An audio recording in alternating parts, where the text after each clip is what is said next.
Eņģeļi tev kalpo un tavā labā kalpo. Kad tu piedzimi, tev ir blakus eņģelis, kas iet tev pa priekšu. Eņģelis atbild taviem vārdiem. Daniela 10:12. Tad eņģelis turpināja: Nebīsties, Daniela, jau no pirmās dienas, kopš tu centies izprast notikušo un pazemojies sava Dieva priekšā, tavi vārdi ir uzklausīti, un es gribēju ierasties tavas lūgšanas dēļ.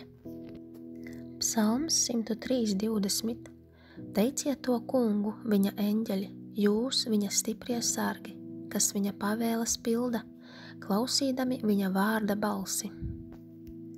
Eņģeļi dzird Dieva balsi un tavu balsi. Ir nozīme tam, ko tu saki. Eņģeļi neatbild negatīviem vārdiem. Ja vēlies vairāk redzēt eņģeļu aktivitāti, runā Dieva vārdu. Dēmoni atbild negatīviem vārdiem.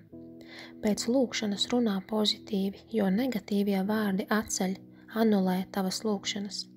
Kad runā Dieva vārdu savā situācijā, tu aicini eņģeļus darboties tavā labā, lai kalpojošie eņģeļi iet un atnes nepieciešamās finanses Jēzus Kristus vārdā. Eņģeļi atbild taviem vārdiem, to, ko Dievs saka.